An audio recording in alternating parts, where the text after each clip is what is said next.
All right, on today's show, I'm joined by a very special guest. He is Vernon Hamilton. He is the assistant coach for LSU men's basketball team. Coach, how are you doing today? Doing good. Dude, it's good. It's good. How you holding up during these COVID times, Coach? I'm hanging in there. Luckily I was able to get both of my shots now, so it won't quite be as intense for me as it was during the season where I was getting tested every other day. And in the NCAA tournament every day. So, right now it's good to, kind of have the freedom to not have to go over to the gym, every day just to do testing.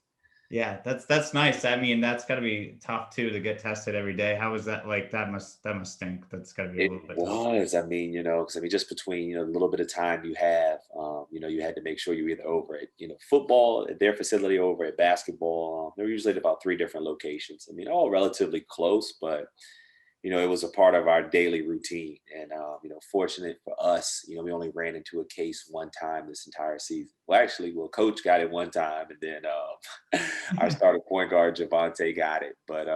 We learned a valuable lesson quick because our starting point guard, our starting 2, 3, 4, they all lived in the apartment together. So when one of them got it, we were like, okay, we can't have them rooming together anymore this season because if that happens again, it's a good chance we may lose with those four guys out. Yeah, it's spread like wildfire too. You don't want to take that risk at all and have Exactly. it happen. Yeah, well, that's amazing that you guys were able to get through with just one or two cases overall. I mean, between Coach and Javante, that's really amazing, Coach. But before we talk about your coaching career at LSU and how you got started, I really want to know, how did you get into basketball and how did you know basketball was your sport? My dad introduced me to it at an early age. As long as I can remember, I remember either having a ball in my hand, dribbling through the hallways in my house growing up, or joining the local Y team, and then from there, the middle school, the AAU teams, and it's just something I've always been passionate about and loved. So, coaching, I knew was going to be the next step for me. That's awesome. That's great. And go ahead, Josh. All right, so I have a question. What is your recruiting process like, and how did you end up at Clemson? So for me, I knew I wanted to play in the ACC at that time. Now, I think the SEC is a very powerful conference, as well. But point guards were very heavy in the ACC back when I played. I think almost every guard that I played against got drafted between Chris Paul, Raymond Felton, Chris Duhon, Jerry Jack. It was a pretty stacked conference back then. So I knew for the maximum amount of exposure and to play against, some of the best guards, I knew that, hey, if I could go there and hold my own or stand out, that, it would give me a good chance to get into the next level as well. That's awesome. That's amazing. You able to, it sounds like you're going from one tiger to another tiger, going from Clemson Tigers to the LSU Tigers. What was that, the time, like, you were really known for your defense in the ACC. Well, how did you really lock in on defense and become such a great defender? I knew that it was something that, would, constantly keep me on the floor. It would always have an impact on the game. So, for me, it was, defense. And, once I saw myself, really starting to, read opposing offensives, very well. And, really I could game plan on certain guys that I knew we'd want to concentrate on shutting down. And, it allowed me to lead the ACC in scoring. I mean, excuse me, in steals. And then, I finished my career top 5 in ACC history in steals. So it was a big accomplishment for sure. That's amazing. That's so awesome. And go ahead, Josh. Now, saying all of this, who do you think the toughest guy you've ever guarded is? In college, I have to give it over to my guy JJ Riddick. He was unstoppable. I mean, he was one of those guys that he was chasing you off 4 or 5 screens. He was great at drawing fouls even back then. He was obviously hated in college basketball, so he was booed throughout the game. People often forget, like, JJ put up some crazy numbers in college. Like, he had a great career, and it was just, he was someone that I was like, man, he's a lot tougher to guard than you would think just watching him. You'd be like, oh, I can be physical with him. I can ride him off some of these screens. He doesn't handle as well as you think. And then in person, he's actually much better at it than you would think. Hmm. That's crazy. He must have been like wild to chase them, because back I remember watching him play and his shots. He would shoot 5 or 6 feet behind the 3-point line too back He in those was. days. He definitely was one of those guys that really was taking those long threes even back then while shooting, 90 from the free throw line. Like, if you went to the free throw line, you might as well just count those points. He wasn't missing. Yeah, that's crazy. And what was it like too playing in Duke, like the Cameron Crazies and playing? It was intense. Duke is one of those places like, on TV, it's, you see it and it looks so crazy, but then in person it only holds like 5,000 people. You know what I mean? Like it's like a high school gym, so it's like, it's tricky, but I mean, it gets very loud because they're obsessed with basketball in there. So it's like, somewhere like, the Dean Dome in Carolina and stuff, that place is so massive, it's so big, that's like a wave of people when they get loud. But Duke is a different kind of loud. They're on top of you. Man, that's gotta be a wild experience. Yeah, it was. Go ahead, Josh. You got it. So what influenced your decision to get into coaching? Like what really swayed you to make the jump to become a coach? I think a lot of coaches that I played for and, were always like, Vernon, you have such great leadership qualities and, you're very knowledgeable of the game. I think that, when you're done playing, you make a great coach. And, I was one of those guys that obviously I wanted to play professionally forever as long as I could. And, when it got to the point where, that wasn't something I was able to do anymore, I immediately knew I wanted to get into coaching. And I'm extremely thankful for Brad Brownell for giving me my first opportunity to, actually start out as a GA at my former alma mater, just to return back to Clemson. He gave me my first start. So, I'm very grateful for that. And that's, kind of, what made me make the decision, like, man, something I want to do, and I can start back at my former college. It seems like it seems like things are going on the right path for me. Yeah, definitely. That's awesome. And that's crazy that you were able to get right into it back in college. But how did you end up too with the Mavs? You're a player development coach with the Mavs as well too. What's it like to go from the GA and then, work your way into coaching and then go right into working with the Mavs as well? That was, something I definitely didn't see, happening as quick as it did. Very valuable. I mean, my time in Dallas, was amazing. I had a great relationship. So Larry Shyatt was the head coach at Clemson who actually signed me to play at Clemson. And he was one of Rick Carlisle's assistants. So he had known me since I was 16, just, recruiting me. Melvin Hunt was an assistant under Mike Brown for the Cleveland Cavaliers when I was in training camp with them. So I had known Melvin Hunt for a long time as well. And so it was one of those things where that, everybody over the Mavs organization, had a previous relationship with me, whether it was early on through, my middle 20s. And, they all thought that like, hey, we have some young guys coming in, we have some young talent that, we think you could really help develop. And, I built close relationships with all those guys. I still talk to them, at least every other day. That's so cool. And what's Dirk Nowitzki like and Wesley Matthews working with those guys? Wesley Matthews is awesome, man. He's one of those guys who's like, if you're part of his camp, like he keeps you very close, like even now, summertime, he'll be like, Vern, let me fly you to LA for the weekend. Let's do some stuff, all week, and I'll spend a week out in LA just, training Wes. Dirk is just a character, man. He's honestly one of the funniest players I've ever been around, like hands down. Like, and with his presence in the room, to his comments, to his feedback, all of it is just, it's hilarious. Like, he's truly funny. You would have no idea. That's awesome. What was it like too, just like working with him and shooting those one-legged jumpers that he'd always practice? Like someone like that's like a legend that's been in the game. A legend. I mean, you would literally see him, hit those same shots routinely in practice. You know what I mean? With his right leg straight up, off one leg, off balance, contested. I mean, it wasn't a shot that was like a trick shot or a luck shot. Like he practiced that, he perfected it, and it was a high efficient shot. Like every time he shot it, you felt like it was going in, whether it was with defense on him or not. And it was just unbelievable. And even that late in his career, to see him be able to get his shot off whenever he wanted, it was special. He was awesome to watch. And what do you think about Luka now? Oh man, he's unbelievable. I had a chance to watch him the following year after he came in and work out and stuff. And he's just so skilled. I mean, he's just like, that's that European side of the game that, he has. It's just like, he's just so polished. He's so poised. Like, you can't speed him up. He knows how to use his body very well. Knows how to create space. I mean, again, he's another guy you're like, there's no way. And he just, you can't do anything about it. He's unstoppable. That's awesome. That's great. Yeah. So What has your time with LSU been? Has it been mostly good things? Any bad things? It's been great. I knew when I took the position. So Coach Wade was actually, funny thing, he used to be the manager when I played at Clemson. Like, wash our jerseys, hang them up, So like, nobody knew when I was 18 that Will Wade was going to be my next boss. He's only 2 years older than me, and but he's a hardworking guy.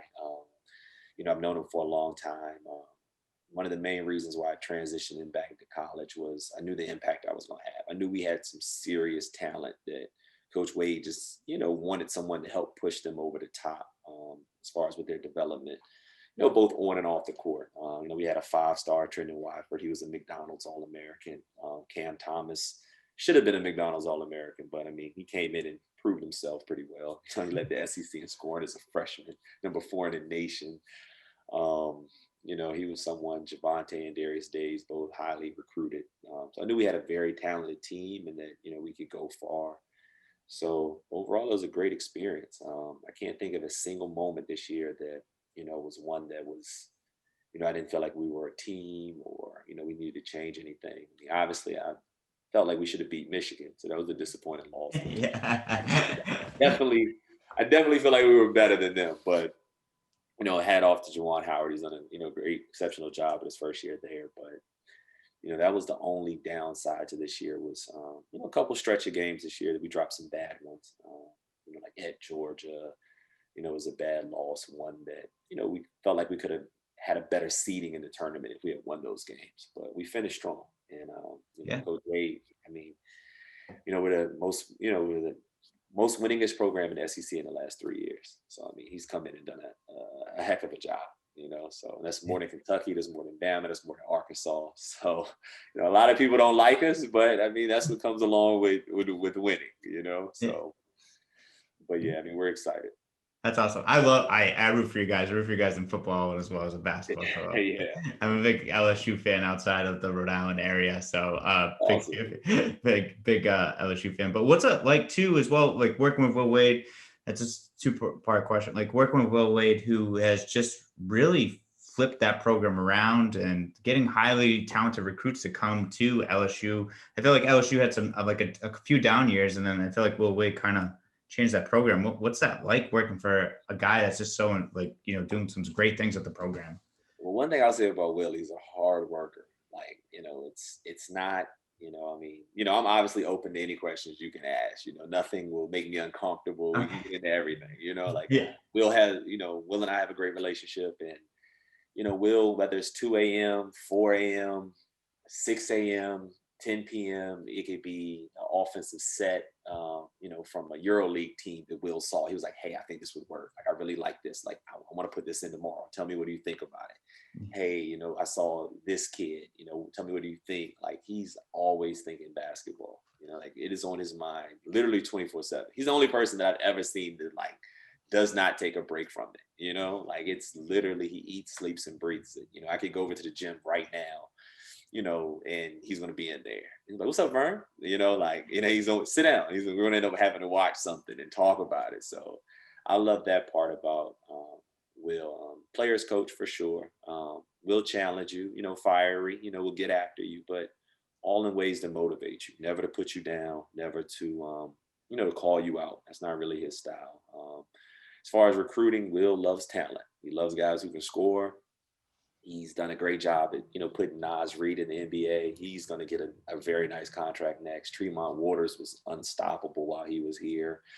Obviously, Skylar Mays just got drafted last season. Cam will be, teams have him projected anywhere between like 6 and 26. So, that could go either way, as well as Trendon. He's on board in that second round. So, I think that once you get the ball rolling like that, you start putting guys in the NBA year after year after year, and you give them a lot of freedom offensively, which he does do. Cam took, 20 shots a couple games as a freshman, Trendon got him up. So, we let you play. So I think some people look at our style of play and like, well, guys are getting to the NBA. Coach Wade is giving them, a pro style offense allowed with some freedom. And I think they just end up liking it. We had a good staff. We'll put together guys around them who have a lot of experience. Bill Armstrong in the SEC, Kevin Nickelberry just as a head coach and an assistant coach, and Tasman Mitchell actually played on the Final Four team with the LSU, who's on staff. So, you got, guys like myself who, played at a high level in college and professionally. Taz did both. Nick's coached at both. BA's coached at both. And, so I guess, we're a little relatable as well to the players.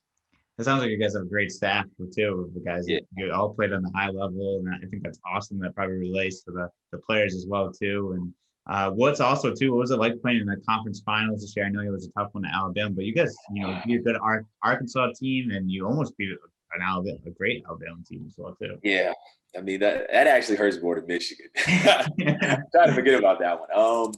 Definitely had the Alabama game. You can't say won, but I mean we controlled the game majority of it.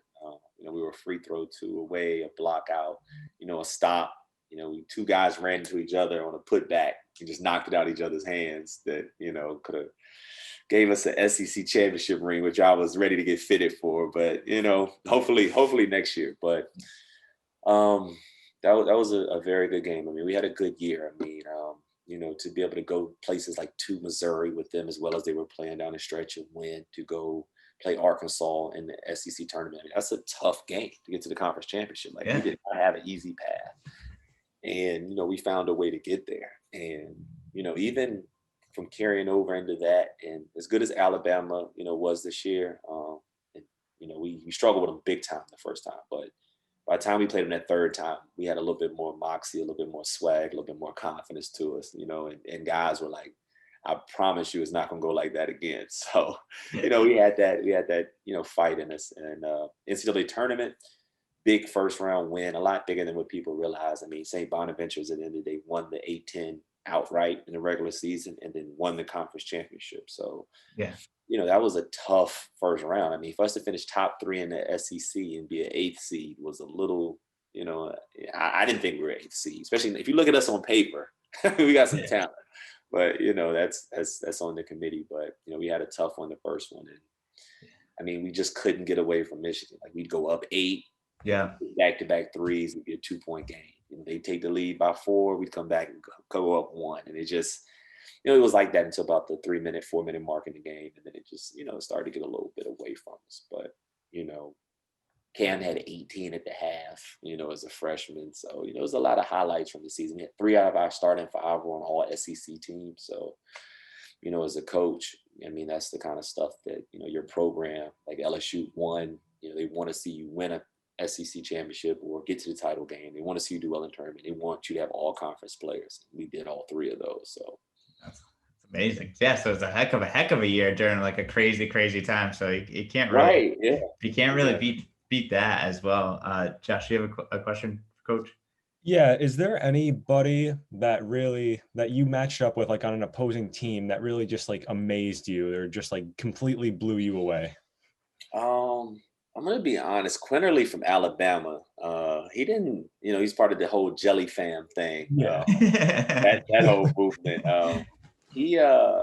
When we first played him the first time, he was only 5 for 13 from 3 on the year. So we were kind of like, we're going to dare him to shoot a little bit. And he made us pay for it. And I don't know if it was because of us or what, but he just took off. And I mean, he was SEC, conference, SEC tournament player.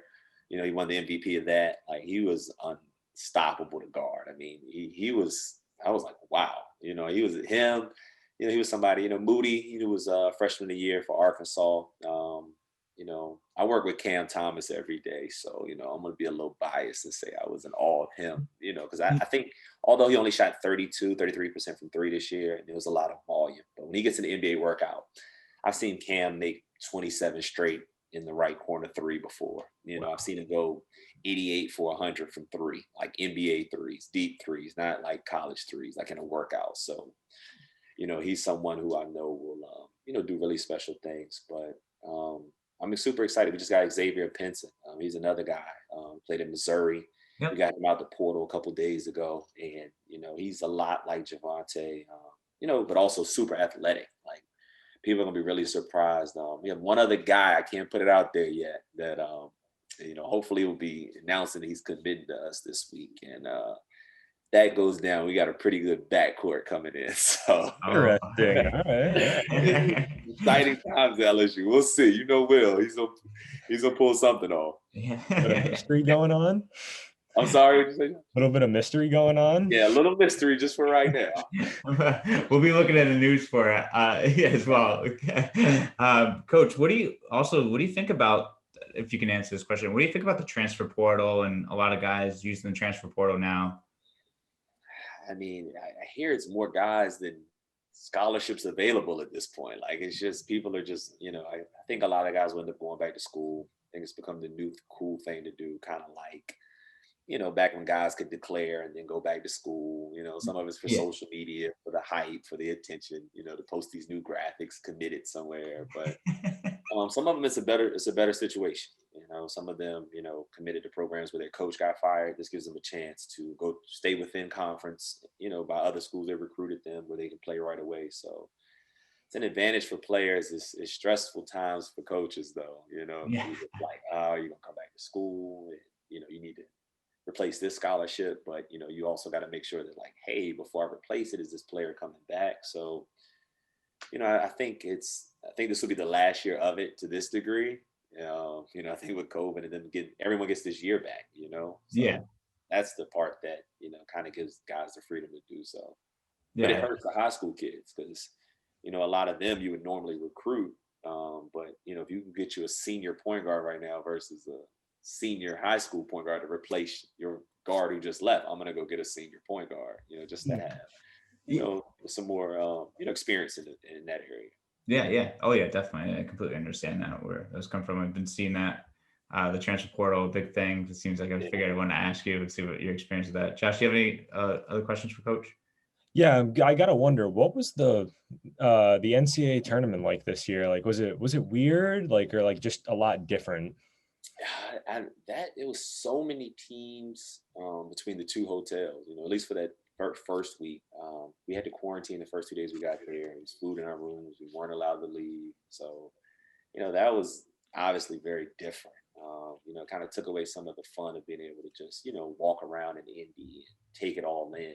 And, have a hotel full of just LSU fans where the lobby is just like, flooded with, each team, and, fans are like going at it back and forth. And, like it's, some of that rowdiness, it makes it so special. So that part was the only part that, I'll be looking forward to getting back to some sort of normalcy next year. But I did think that overall, the NCAA did a great job, making it happen, because we didn't even have it last year. So just to be able to get back to, being able to do that was major. I saw all the former coaches that I knew, seeing Roy Williams one more time and having, shake his hand and talk to him, and, hearing him say, Vernon, man, you were a special player. Like, man, you used to give me havocs when I was, when you played, stuff like that. And then, seeing Roy retire like a month after, it's just moments like that NCAA does bring those teams together, where, you get to see everybody in one place. Like, if you're a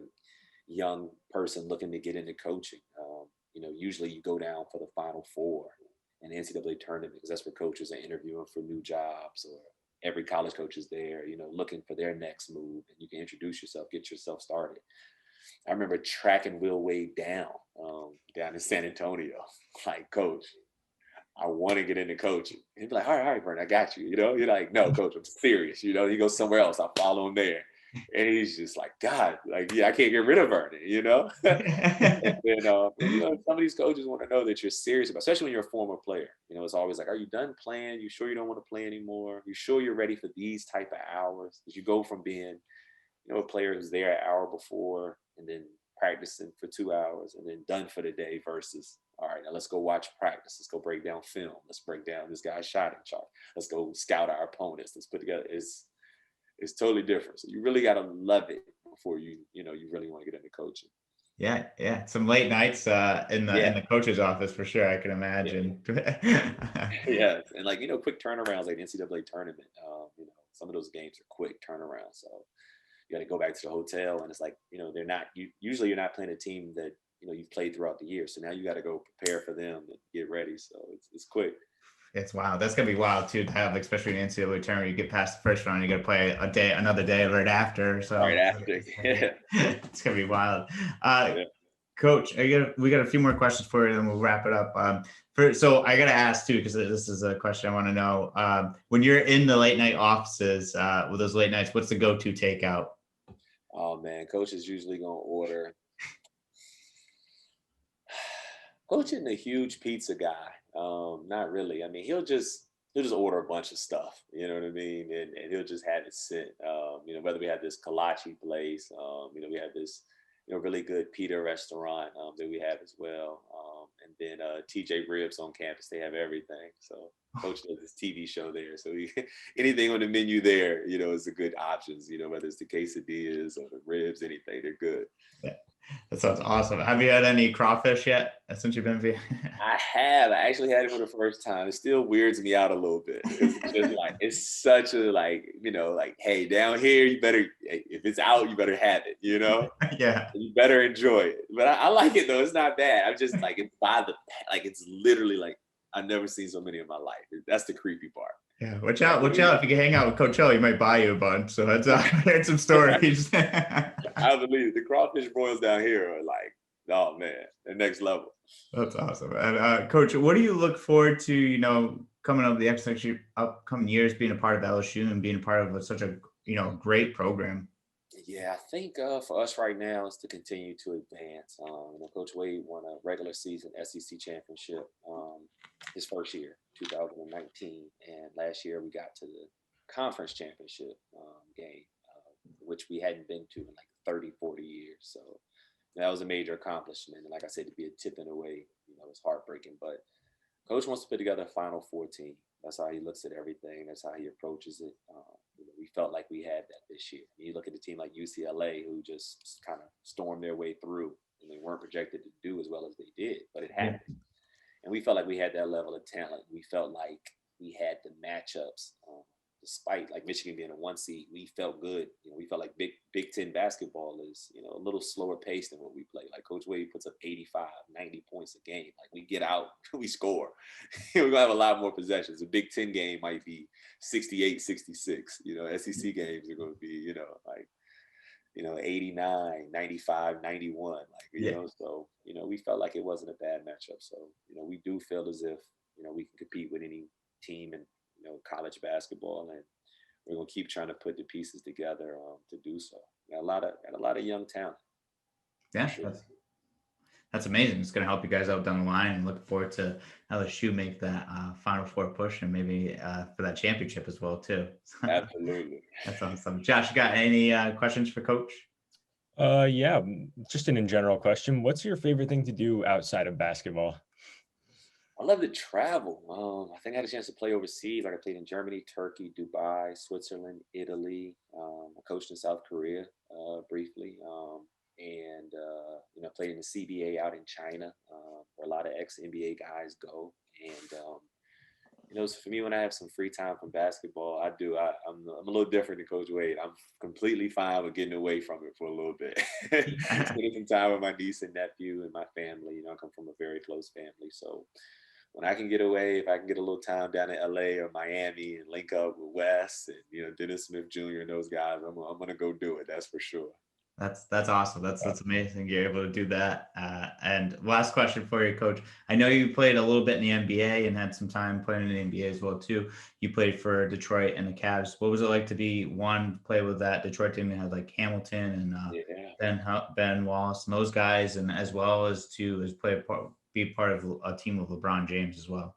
Oh, it was special. Ben Wallace is an amazing guy. I've known him for a long time. Played in the Richmond Pro-Am, on his team for a little while it's Express. And, Ben has always been a mentor to me. And he's always spoken very highly of me as a player. He thought I would be a great fit places I've been. So luckily, Ben was at both stops that I was at. So that was very comfortable for me. Rip Hamilton to this day is one of my closest friends. Came down to Miami and, supported me. He lives down there. And we played Miami when I was coaching at Clemson. Rip, not related at all. Same last name, no relation. First day in training camp, he was like, "You got your car out here?" I was like, "Nah, I don't even have it." Took me to his house, gave me one of his cars, and was like, "Here." Wow. like not a lot of vets anymore who really just take you under their wing like that, who like, it speaks volumes just about his character and, how he was with me. And obviously the time with LeBron was unreal. I mean, he was just, like you walk in, we were in the same class in high school, but, at that point you're competing, and when you see him at this point, I remember when Cleveland asked me what number do I want, I was like, yo, can I get 23? Like just joking around. Yeah. You know what I mean? Like, stop it. Like, I was like, yeah, no. But, just when you walk in, it's like my locker was next to his. And I remember one time, after a game, he was just swarmed with interviews. I was just standing there in the towel. I couldn't even get to my locker. For the amount of reporters that just were like trying to talk to him.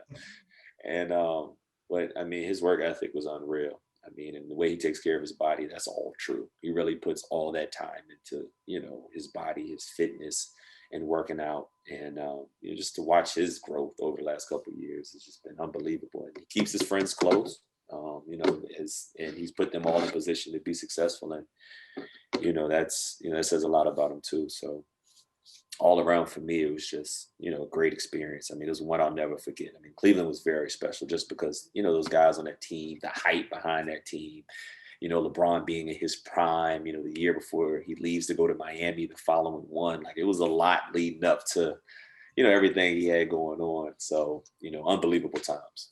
That's awesome. That's so cool. You got to experience it, and so cool you got to meet those guys and play with those guys and actually be good friends now with Rip Hamilton. That's just amazing. Yeah.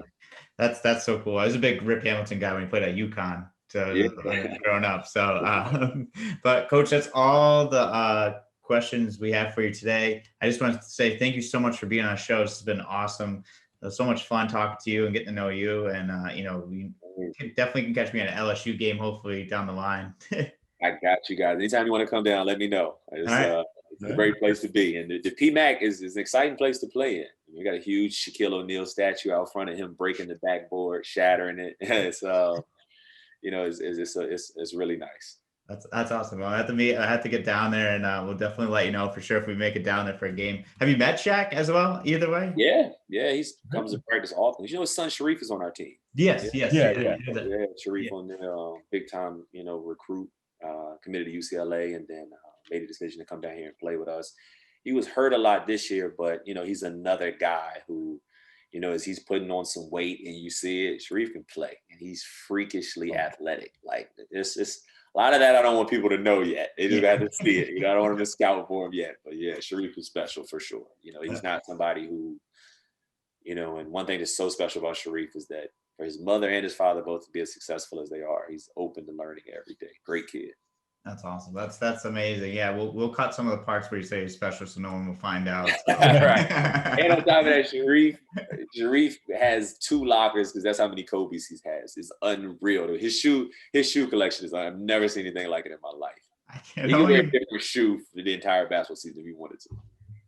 That's amazing. I can only imagine. I mean, when your dad's Shaq, I'm sure you're getting all these awesome shoes. Sharif, if you're listening, I know you're a big fan of the Rhody Runback. Send us some, Kobe's or some shoes. No doubt. I got you, man. Well, Coach, thank you so much for being on the show. I really appreciate it. That was a lot of fun, and I appreciate your time. Same, guys, and hit me up. Anything you need, I'll make happen. Anything, any other players, anybody that you'd like to try and get on the show, I'll do everything I can to try and make that happen. Thank you so much. I really appreciate it. It means a lot. Thanks, Coach. All right, y'all.